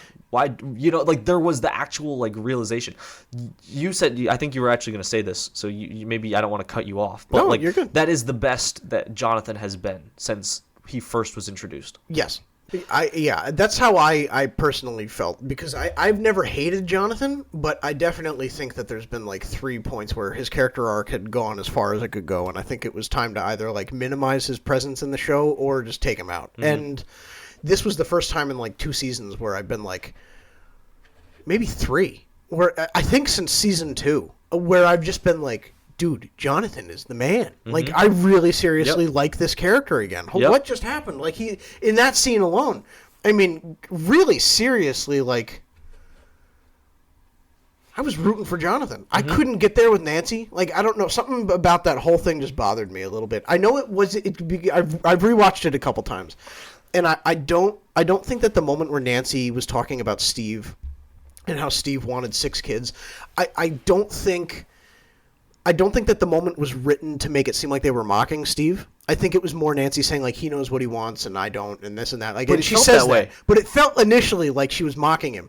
And it felt like, I was like, dude, really? Like, this is something that means something to people. Like, people want Nancy and Steve to, like, something to happen there, and you're just going to have, like, the resolution there is just, like, not only does Nancy feel nothing towards Steve, but she's going to mock him openly I'm about, so like, glad what you he said wants. that. It just felt a little bit. So glad you but said Jonathan, that. I was like, again, I don't think it's bad they communicated. I just think ultimately in that moment a sacrifice would have played off better for the story going forward. You know what I'm saying? I don't think it's bad that they communicated. I just think there was a better option there that I think would have hit harder. But I think even if the communication led to that, but I think that everything about Jonathan's character from that point on, I've been kind of like, all right, man, I think I'm kind of locked into this guy. I think it was the best the character's been since season 1 or 2. Really, really great. But I'm struggling with Nancy, dude. I don't know. Really? It bothered me a little bit when that first. She felt like she was ratting on him. I know, and I know it wasn't meant that way, but it felt that way. Did. And it bothered me a little bit because Steve's out there and. I think he's really like hopeful that something's going to happen there. And again, how are you going to resolve that? I don't know. Again, yes. Where are you going to find the time? Yes. Every good thing in the show, I'm like, but where are you going to find the time for this, dude? Yes, because Steve is the most beloved character. If you're not going to kill him and have a sacrifice moment, he should be happy, like the most happy, I think, because that's what everyone wants. You understand that better than anybody. And so it just really frustrates me because I've always been from a less like analytical side because I feel like we're trying to be as objective as we can sometimes with this. Yeah. This is more just a personal side. I just always wanted them together. Like, I always want them together. And the fact that now, not only is she not with him, but she's not even with Jonathan. So she's not even with anybody. Just let her be with Steve, man. Like, the dude has been grinding. And with the moment in that interaction between her and Jonathan where Nancy's like, I could have gone to visit you in California and I didn't. Because I needed to be home, and Jonathan was like, because you were something like to be with someone else. Yes. And she didn't say yes or no, but she just said she started speaking about Steve. I mean, just leave it. Leave it. I'm sitting there and I'm like, She started going into his kids and, he told me he wants 6 kids and I just don't feel the same way. And I'm like, shut up. Like, just cut it. No. Yes. Just tease Steve. Nothing. And maybe she doesn't like Steve, but let her and Steve resolve that. Because now it's like, now you got to have something in the finale that you can't fit in there. You know what I'm saying? And I'm just like, but now we know. And then the second after they get back, they have a fun conversation together, the two of them, where they're like playfully joking. Yeah. And I was like, "You're a loser, Nancy. you're playing this man." Then it just bothered me a little bit, dude. If she known that, why has she not said anything to him? I don't know, man. Because, again, the Duffer problem, I'm just getting more mad because this is actually personal to me. Yeah. In season 4, they have it multiple times that they hint at it, like not just them talking, but like her liking him. Yes. Remember the scene where he takes his shirt off and she's like, yes. And Robin's watching her and smiling because it's happening? Yeah. Like, it was always her getting back to Steve was where we were going. Dude, and Eddie's in the woods with Steve and he's like, when you went down into the water and he said she didn't hesitate a second. He said, I've never seen a more obvious example of unabashed, unconditional love than that. And then one of my favorite scenes in the whole show, the scene where Steve is walking with her in the woods and he's like, now I'm marching backward or I'm marching forward or whatever. He said it was something like my whole life I just feel like it's been 1 step forward, 2 steps back, and then you broke up with me and hit me over the head and now I'm marching forward or whatever. He says, crawling forward.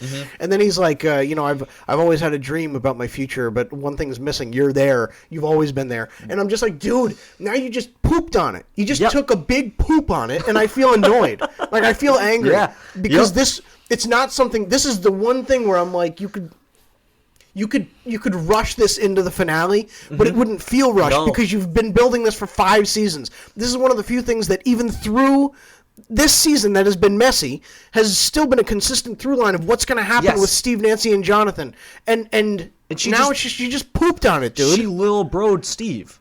She did that, and now she's not even with Jonathan. No, so she just doesn't alone. end up. She's just the. So you don't get like either really like emotional payoff then. You know, like the thing is that they set it up that they just gave Jonathan, whether he died or not, they gave that scene him his chance to redeem himself, and he did. And then if you're gonna tie it that way, then he gets to be the guy that said, "I'm here for you, Will." So he gets his moment. Yeah, dude. So then allow her to get her moment with Steve. Then like, oh, it's just frustrating. And the way they set it up was just they were teasing it so hard because they knew we wanted it, and they were like, nah. Yeah. So if you're going to be that like fan servicey and keeping everyone alive, then why are you not going to be here with this? Mm-hmm. I don't get it. And you've been taking bold swings for 4 seasons. I've been on camp for Steve for this whole time because I thought Jonathan has been nothing but like, because it makes obvious sense if some other dude came in while I was technically still together with my girlfriend and took my girlfriend, I think I'd be pretty annoyed at that guy too. I would hope so, yeah. Yeah. Why wouldn't he be? Right. It makes all the sense in the world. Jonathan is not a problem in this season, dude. Yeah. I really think he's fine. I understand people hate the character. I think he's been fine in this season. It's really like you just pooped on it, dude. Steve. But and how you know do you what? not I have think her with either of we're them? sitting there and I'm watching it, and you and my sister were like livid. You guys were like, "What?" And I was like, Yeah, honestly, they're I was perfect for each mad. other. They're perfect for each other. Like Jonathan's he's over here doing his thing, and Nancy's a son of a gun. They deserve each other if they're gonna. Because at the time they were like laughing about how Steve wanted kids. You guys were like, "Oh, come on!" And I was like, "I think they're perfect for each other. Go be stupid over here. Steve deserves better for crying out loud." But now thinking back, I'm like, you just built up Steve and Nancy for 5 seasons, and you just. Drop trow and crapped on it, dude. Well, yeah, and it's just frustrating too because there was a part in my mind where I felt like they did build up Nancy and Jonathan too to have like a special moment. They did, but there was nowhere left for them to go. No, you know there was I mean? nowhere left for them to go. But the problem is then you just didn't give us either. Right. Because That's if they're not exactly together, then like you didn't give us either. That's exactly it, dude. And I don't want to ever lump somebody in where like I know sometimes with these like love triangles, that it feels like Nancy's character is not dependent on a relationship. No, it she's doesn't not. need that. No. However, like when you've had that being built, like you kind of need to, you owe it to us to pay it off. And that's, dude, it's not about her character. Because she's shown that she doesn't need somebody, okay? Yeah. So like we don't need to worry about that. Yep. It's not about that. It's just like you have this connection with these two people, and you're just gonna give us neither of them? That's all of it. That's Neither? the whole show right now, dude. That's the whole show because you haven't killed anybody, you haven't taken a big swing. Mike is out here. Will likes Mike. 11 likes Mike. Mike and 11 are together. Will likes Mike. What's gonna happen? 11 might die and then nothing happens. And Mike knows that Will likes him and Mike doesn't feel the same way, and it's just so it goes nowhere. 5 seasons goes nowhere. Hopper, is he going to kill himself or is he going to sacrifice himself or is he going to live so that he can be with 11? 11's out of the picture, nothing to do with that. Yes. You got nothing. Yep. Steve is alone. Jonathan's with Nancy. Will they, won't they? Nothing. They won't. Nobody will do anything. So and so then it's just kind of like Like you're always gonna have two crowds that are like one crowd that's not gonna be happy, but you're kind of just making neither happy. And but I think that's what's going on is the difference. They're so scared of disappointing a crowd. They're like, it's better if we don't make anybody happy. Yeah. And just go our own way. And I don't know. We're saying all this. There's a 2-hour finale that not just the Duffers, the cast, the producers, people who have seen bits and pieces of it have said this is one of the best episodes of television we've ever seen. Mm-hmm. And I believe them. I do. I think back to when the Game of Thrones finale came out. The cast wouldn't speak in interviews because they were like, anything we say, I can't even fake liking this thing. This thing's a load of crap. When Star Wars, the sequel trilogy finished, people were like, this is a load of crap. When Indiana Jones, The Dial of Destiny came out, Harrison Ford was more speaking to the, it was so great to play Indiana Jones 25 years ago because he knew this thing is a piece of crap. Like, actors don't really hide behind that stuff because it's like I already cashed my check. I'm good. I got nothing left to prove. People have said this is one of the best finales in television history. This is my favorite episode of the show. This is one of the best things we've ever written. I believe them. I just am kind of like, man, you're gonna have to work the greatest human miracle that's ever been done to pull this thing off. But we just got rid of the planning scene, so at least that cuts off. That's like our 30-minute planning scene is done. I guess, dude. Yeah, you're right. And the thing is I've shifted it too much. Where I think about it being like hour-long episodes and all this stuff. We're getting a movie. Like tomorrow is a 2-hour and 10-minute movie. Not tomorrow, or next week. Yeah, but. Like that's a long time. Like most movies have to work themselves out and do that one story in a whole movie. Like we can have just the culmination of stuff. So like they do have time. Right. But it's like it's got no wasted scenes. Like that's just how it is. If there's a joke in this thing, I might have a conniption. I might really have a hard time, dude. There's no room for anything. Yeah. You know, you've done the planning, you've cracked your jokes. Vecna's about to merge two realities together, and everyone's going to die. What are you going to do? You know what I mean? Who's going to die? Mm-hmm. And it's got to be, when you say that 5 or 6 people are dead, but it's not going to be, we're not going to do a red wedding if that's what you're worried about, but people are going to die. 5 or 6 people are going to die.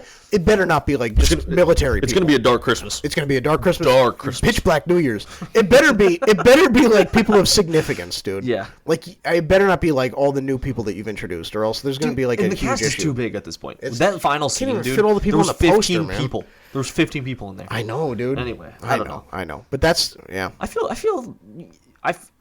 like we are so negative, but also it's Stranger Things. Like it's does this make sense? Sometimes when we talk about these shows like this and things, the floor is already this high because it's Stranger Things. Yes. So you gotta meet it. We know it's at least a 5 out of 10, like, to be honest. So then if it's only grazing up just a little bit, like, it's just kind of frustrating. Right, dude. It's because we know how insanely good this is. Yes. It's not that the show is like, oh, this stinks. Our problem with it are a stink. testament to how good the show is. Yeah. The show for 4 seasons and 3 episodes has been the most consistent show I've ever seen. So Yeah. when 3 episodes are not up to par, it's like, that's a great problem to have, but also it's the final 3 episodes of the show. Right. All right, so to conclude, unless you have any other points you want to make, do you want to just kind of like do a rundown of, a recap of how we feel? Yeah, because I feel like we're going negative, positive, negative, positive. It's Stranger Things. Really enjoy Stranger Things always. Like, I'm going to always enjoy Stranger Things to an extent. I feel disappointed because I feel like we're not taking enough risks. It's not bold enough. We're getting fun and great emotional payoffs, but I also feel like they're not taking enough of new stuff from season 5, like things from season 5 that are impacting things. I wish Vecna had more cool moments. I feel like he's not having enough of like an actual like presence in terms of him being a menacing figure. Right. I don't feel like him More and his Henry than Demogorgons are. Yes, Henry's awesome. We're not getting enough Vecna side of things. He's not calculated. He's not doing all his things. I feel like we need more of that. I'm worried for the finale that we have too much to kind of delve into. I'm not loving the Nancy, Steve, Jonathan. I wish we got a better kind of payoff there. I feel like some people should have died. The dialogue, some of the humor has been kind of bad, but some of the highest moments have been like crazy and like touch me on a different level than like almost anything can. Yeah. Yep. So I mean, there's still that. Like, if a show can do that, you've done something really great. I echo all that. All the best moments of this season have been some of the best moments in the show. Mm-hmm. But I think that the dips are not justified by how long we've been waiting to get this season. Mm-hmm. I think that when you take this long for it, it sets a certain expectation that just needs to be met. It can't maybe be met. It can't kind of be met. It needs to be met. And I'm sure the finale is going to be great, but it's just a bummer that there's like been some hiccups in what I feel. There's been time, there's been resources. This should be the most perfect season of the show. Mm-hmm. Like, from just a pacing standpoint, a construction of the plot, like from a cinematography, and the cinematography has been great, but I think that in some ways the show just feels like it loses its direction trying to, like you said, fill in the gaps between the parts it really wants to tell. Mm-hmm. And I just think that's a bummer, dude, because we've waited so long for it. You know what I mean? Yep. And I'm looking forward to coming back on New Year's and being like, it blew me away. It was great. It was awesome. And I'm sure we will. But I just, it's a bummer that there's been like a little bit of a hiccup, because the season, it should have been perfect from start to finish. Yep. Again, like you said, the some of the reveals and the ways that certain characters' plot points, Nancy, Jonathan, Steve, have been tied up are just a little bit disappointing. But then certain characters like Lucas and Mike and even at times, you know, Robin, like just seeing certain characters that had taken a backseat get their time to shine, I think. Or even now seeing how it's been resolved, you know, seeing Dustin's character have that dip and be kind of gloomy only to come back up and be himself at the end, I think that's been enormously satisfying. So as much as there are parts that disappoint, the show is tracking consistently, you know, through some of its best moments. Yeah. Mm-hmm. And it still does feel like Stranger Things. It just doesn't feel like the best Stranger Things has to offer. Mm-hmm. So yeah, I am looking forward to the finale, but just a like bummer that. that there was a little bit of a hiccup. That's all. Something we're off this now. We're off this, so this won't be a long point. But something that just made me laugh thinking about too is with the Vicky and Robin. There's a point where she has no idea of any of this, and she finally reveals the truth to her, and she learns all this. She gets to see the Demogorgon face on. And then literally 3 minutes later, they're in that room where the Demogorgons are all circling around them. And Vicky's like leaning in to like say something sweet to Robin, like a moment. It's like, Vicky, you should be terrified for your life right now. You should be traumatized. Like, this is Speechless. Robin maybe makes sense because she's been around the block enough to like not feel like ultra terrified. But the fact that we're like sharing a moment right now when like you're about to die. You're about to die. If we make it out of this, we're going to dinner. Come on. It's like, Vicky, please. Like, Vicky, come on. There's no way you're that cool right now. Yeah. Like, I'd be flipping out. Anyway. Yeah. Anyway, that's all. Sorry. Again, that's something I hope just doesn't exist in the finale. No, just better not. Too little time to justify wisecracks and points of levity until the end. You know what I mean? So. Yep. Yeah. So there's Stranger Things Volume 2. There's Stranger Things. Calm Before the Storm. That's right. What else do we got? Dude, I want to talk about two things for me. I don't know if you've got anything else. I want to talk about the Thor trailer. Thor Doomsday trailer. Ooh. And I'd also want to talk about Pluribus finally ended. Yes. I want to talk about that. Yeah. Do you have a preference there? Let's start with Thor. Okay. Yeah, let's start with Thor. We can start with it because this isn't as much of a thing to dive into as it was with Cap. Yeah, right. Because we knew Thor would be back. Right. You know? Chris Hemsworth was the first name announced. Yep. So. The trailer's finally in theaters, correct? Yep. I believe in certain countries it's playing already in theaters if it's not already out. So. Yep. I haven't even seen it. I'm not even going to lie. I just know that the kid is in it. I did, and it's interesting, yeah. Right? Thor is basically, he's like... What's her name? Love? Love, yep. He's tucking his kid into bed, and then he's like praying in the forest to Odin to spare his life through the battle ahead so that he can return to his daughter. Dude, his hair is short again. It's a darker Thor. I love that. We're back, dude. We're back. Yeah. We are back. But also it is kind of funny that the Russo brothers are just like long-haired Thor. Absolutely not. It is funny. Well, because in Ragnarok, the only reason his head was shaved was just because he was a warrior in... I know, but it's just hilarious that it's like he just routinely is like in this form. Getting tossed around. I think Thor's character has suffered the most of any MCU character behind like every person that gets control of him has a different direction they want to take him, and no two are the same. And he's never had just a consistent like... Exactly. And it's a bummer because at this point Hemsworth is... But he looks back. Oh, he looks great. So back. Yeah, I'm sure it'll be a great performance. I'm sure the dynamic with him and Loki and this and that'll be awesome, and I can't wait. Yep. Definitely there's a fine line between joking Thor and Dark Thor, and Dark Thor has been greatly missed. I don't think we understood what we had until we lost it. So it's good to have him back. But that's the good thing about the MCU is I feel like there's so many characters that can be that. This is different to DC. DC has such a hard time with getting characters to organically like make you laugh. There's a lot of characters that can do that in Marvel. Yeah. And it's almost flipped to DC where it's like you need more of those guys like Thor that are kind of tweeners to like actually just be dark. Sure. To just kind of correct this out. Sure. Because I think that's something Marvel's lacking a bit is that weight right now. So I think we need guys like him to be super uber whatever. Yeah. Especially if you're going to have Anthony Mackie being one of the leaders of it. I think he needs to like I would love to see that. I'd love to see like a thing where Thor challenges Anthony Mackie a bit more. Like where he's like you know what I'm saying? Kind of like it's interesting, dude. It seems like Thor at this point in this scene that is shown in the trailer understands the danger with Doom, which means maybe he's interacted with Loki and has seen something, or maybe he's seen Doom with his own eyes. I don't know. What does that mean then? Would I have that no be idea. At the start? All it means to me is that Doom is being set up as a very ominous threat, which is what he deserves. I think it's great. Good. I'm very, very excited. Well, he better be. And apparently the next trailer features Cyclops and Magneto. I saw so that. We'll see. I saw that, which I like. I do too. I like that a lot. And there's a rumor that that'll be the first appearance of Doom in a promotional material. Like You think so? He'll appear at the X Mansion or something. Do you think they're gonna do that, or do you think they do it where they did like with Thanos, where it's like they waited until the official trailer to actually show him?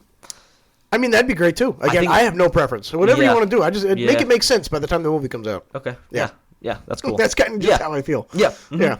So Pluribus. You want to dive into Pluribus? So Pluribus finale just aired on Christmas Eve. All right. Is it renewed for season 2 yet? Or? It is renewed for season 2. It is? Oh, good. It is renewed for season 2. Good. And I'm very happy to say Vince Gilligan has gaslighted us all. I'm sorry. I'm out. I'm out. What the heck? What the heck are we doing? This is ridiculous. Happened? This is It's ridiculous. not good? It's fine. It's fine. This is one of the more annoying shows. I feel like we just talked about the Duffer Brothers sabotaging themselves. Vince Gilligan, darn you.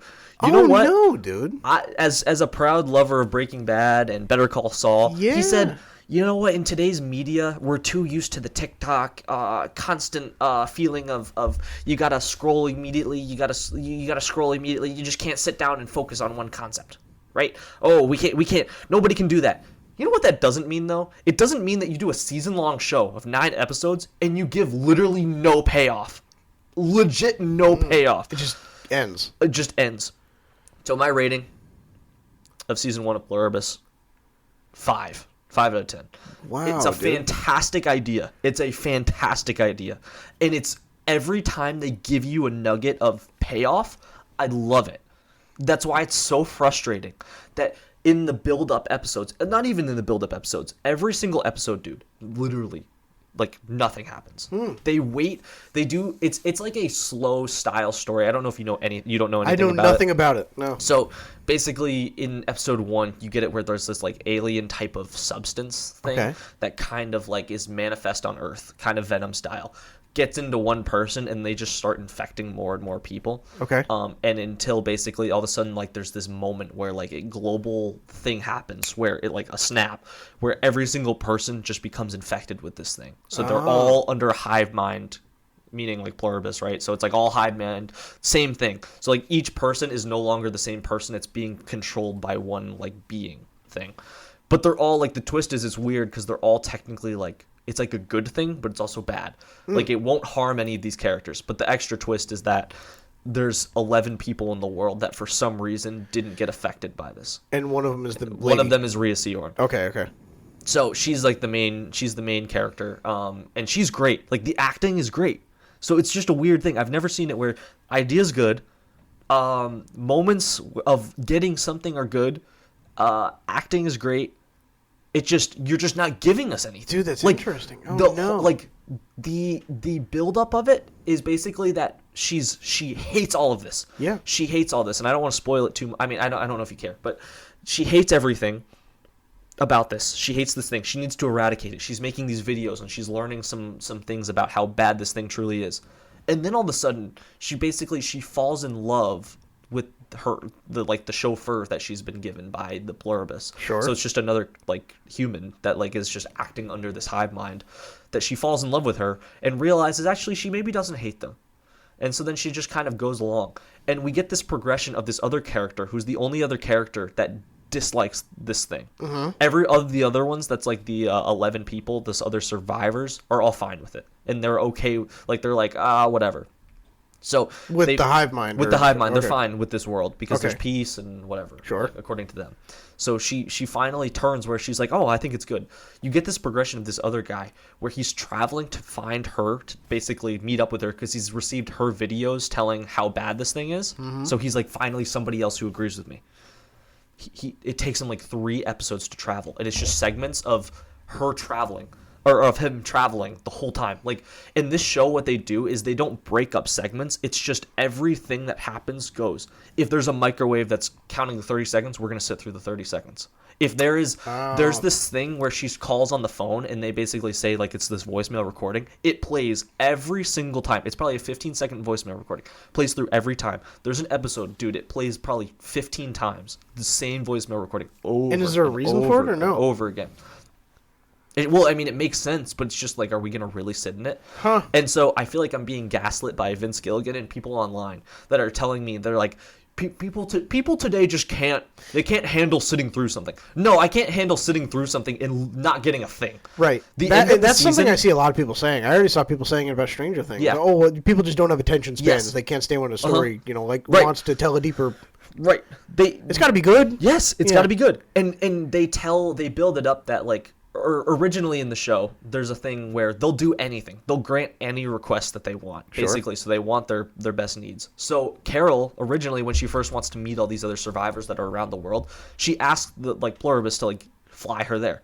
So they organize it. They just fly her on a plane to meet all these people.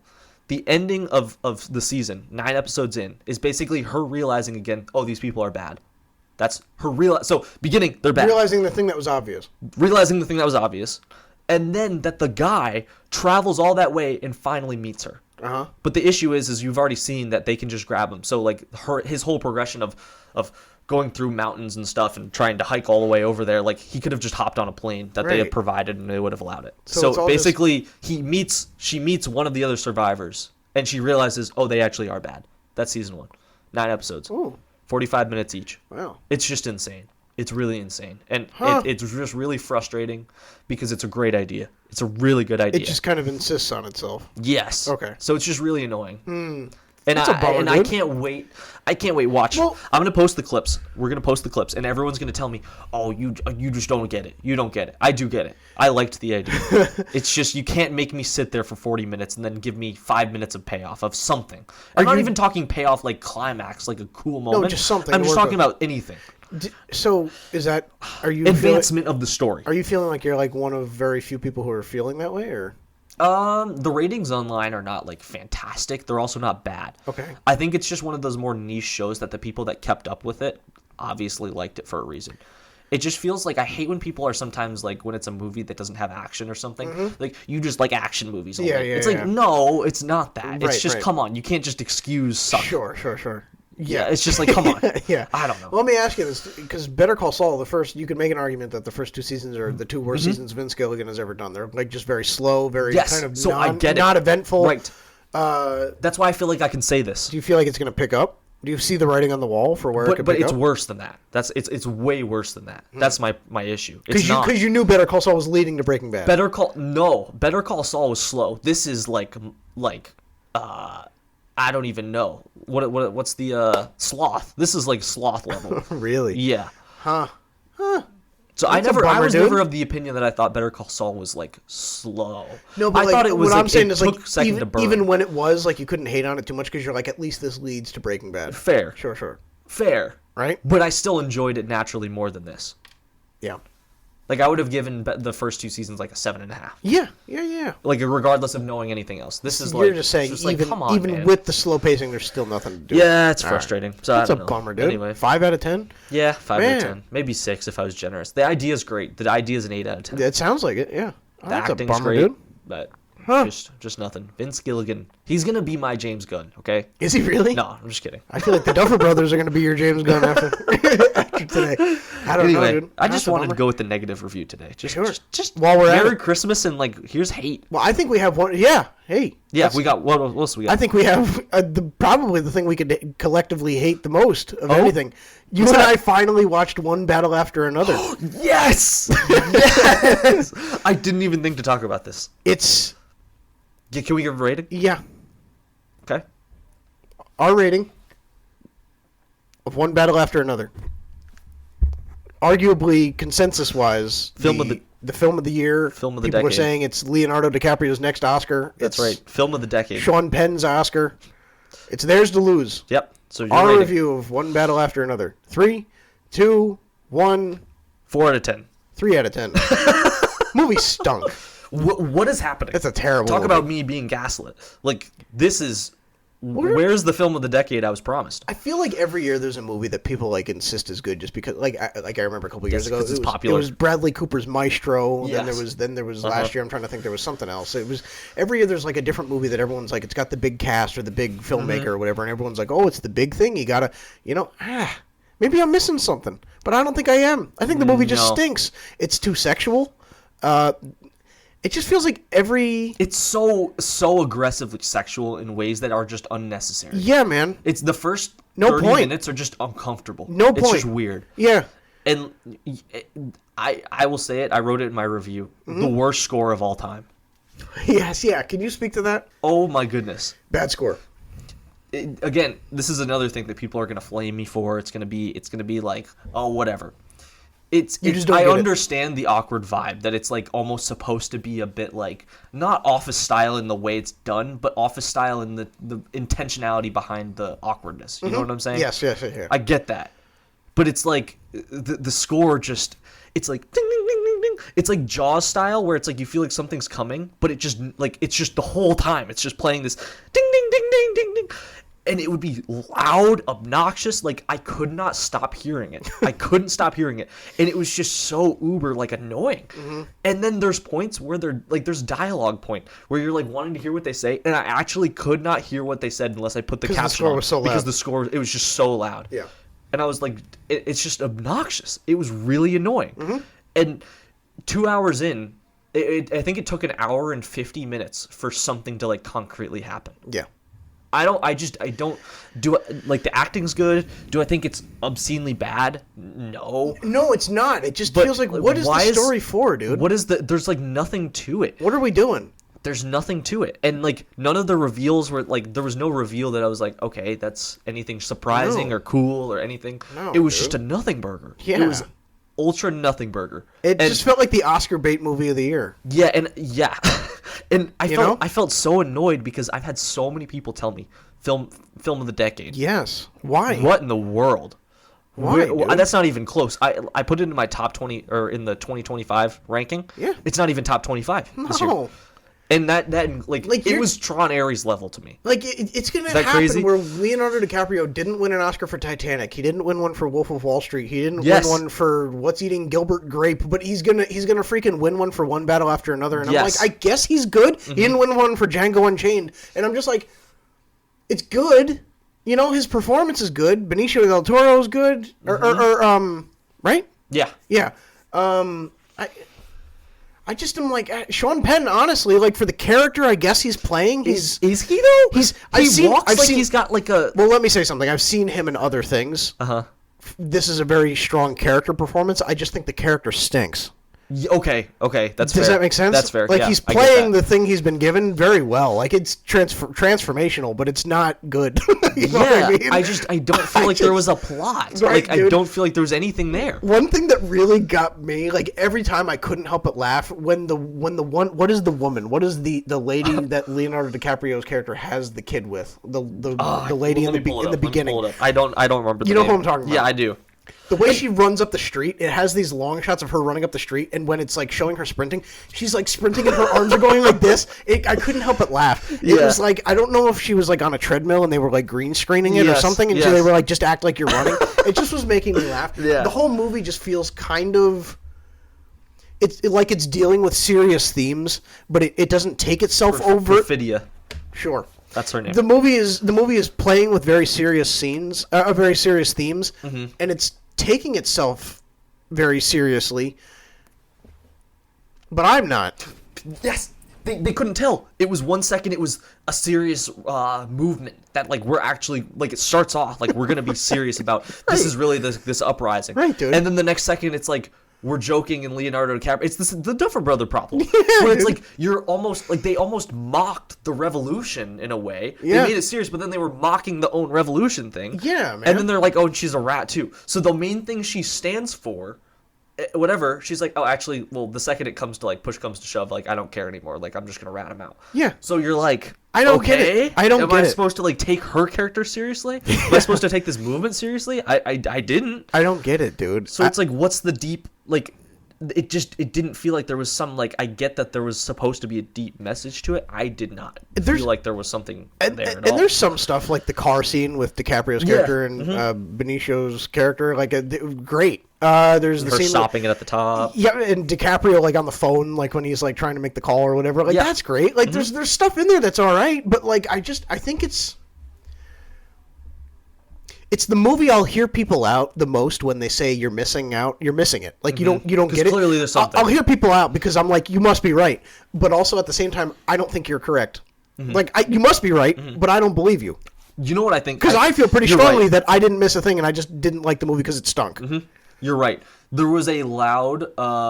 It did not get a crazy box office net when it came out. There was a loud presence of people who wanted to see it that were super like, this is insanely good. Yeah. And every other person that's like a public creator, somebody online presence has reviewed it, and now it's like you look like the idiot if you say it's if you don't say it's amazing. And I feel like that's just maybe I'm gonna totally get destroyed for that, but it feels like there's no way you think that's a 5 out of 5 movie. No, dude. Am I crazy for that? No, you're not, dude. If I'm missing cinematography's great again, I say this every time. And you always correct me. It's not about that.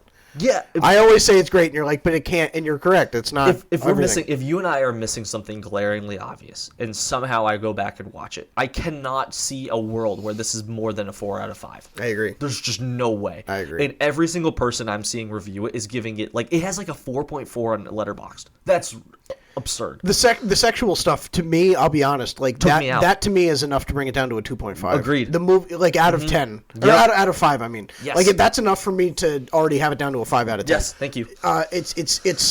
It's obsessively sexual. It was I mean, like, they couldn't even talk about taking ourselves seriously. Like, they refer to the characters. Her name's Jungle Blank. Like, just so absurdly ridiculous. Yes. And like the scene of the guys like meeting in that room, like their cult of it being about like what was it, Kris Kringle or something or whatever. Like that's just like ridiculous. It was just so uber ridiculous. Yeah. And I'm like, that's just not how this goes. And to me, then it's like that's the part where I'm like, clearly you're writing this almost as like a satirical thing, but also it's like. But you're not, because clearly they were touching on real political issues that we're trying to push across. Serious themes that are so ridiculously written that it's like I feel like you're not taking this seriously, but also it's a serious thing that you're telling me to take seriously. Yes, you're trying to tell me that there's all these problems with the board, and I'm not we do not get political here. You and I. I really seriously wouldn't touch politics. No, if I was paid to. Well, they did. They touched on a lot of political stuff. So then just to like bring it there, it's just like, what are we doing? Yeah. Am I supposed to take it seriously? I don't know. I have no idea. I don't know. So again, but I'll tell you something. It took me 6 days to watch that movie. I'd start it at night and I'd be like, it's just awful. Yeah. Or I'd watch something and I'd be like, dude, I can't. That opening 10 minutes, the things that happen in the opening 10 minutes of this movie, I'm like, I'm out. I was out for like a week. I was out too. And then I had to wait like 1 or 2 weeks, and then I came back because I was like, all right, people are saying it picks up, so I have to see. And it doesn't. Yep. It's just weird. It's weird. I don't know, dude. Yeah, very weird. But there you go. Hey, in 2 weeks, come back. When we do our top movies of 2025, it won't be there. Rolling out the scroll. It won't be there. No, it'll be down there. It won't be there. Yeah, but other things that deserve to be up there will. Yeah, it will. Yeah. That'll be good. Come see where the Thunderbolts is ranked and why it's so high. Oh, is that a little spoiler? Little tease, a little something. Okay, interesting. Let me ask you something. If Stranger Things, are we counting that as a movie? No, but June, I think we should do. I haven't seen that many seasons of like proper TV shows this year. No, but the ones that we did see were pretty good. We should rank the ones we saw this year. I agree. Because we both saw at least like 8 shows, I think, probably, right? Yeah. Ish? Like limited series. Yeah, so it's easier to like rank. A season. It's not like a serious thing. So we should do that too. We'll do that too. I agree. I think I don't even remember, but I'll compile a list of other stuff. Yeah. We'll do those. Yeah. All right, well, what are you thinking? Are we good? Yeah, we set? We're good. I feel like we got all the negative out. Now you and I can skip downstairs holding hands and carry on another day. Yeah, I feel kind of free. I feel like I have a burden free off my... Yeah. One of these... If the finale is that terrible, this next episode's going to open and you and I are just going to be laying on the table like we're in therapy with her, staring up at the ceiling. Yeah, I feel good. Yeah, I feel dude. good. We should do that. Yes. I would love... Do we have a therapist that could come on? That's an idea I want. I want a therapist or somebody to come on that can like yell at us but also like put us in line. Ooh. I would love like a debate style episode where you and I have to like go back and forth and we got to have somebody like counsel us. Well, let me ask you this. Do we wait until you and I disagree so aggressively on something that we need a mediator? Okay, yeah. I think that's when we do need that. Yeah. Like we need somebody that's like like it can't be somebody that looks like you or I. Like it's got to be somebody totally different walk of life. Yeah. That just comes on. No movie knowledge either. No. They're just here just to use Right. That would be fun. I think we do that. Yeah. Get a therapist involved. Sure. All right. Hey, but that's it. Episode 40. Me and Sam went to therapy. That'll be the dog days of February when there's nothing coming out. That's right. Good. All right. All right. What are you thinking? We ready? Yeah. I don't know. Yeah, I feel good. As always, Merry Christmas and do not watch One Battle After Another.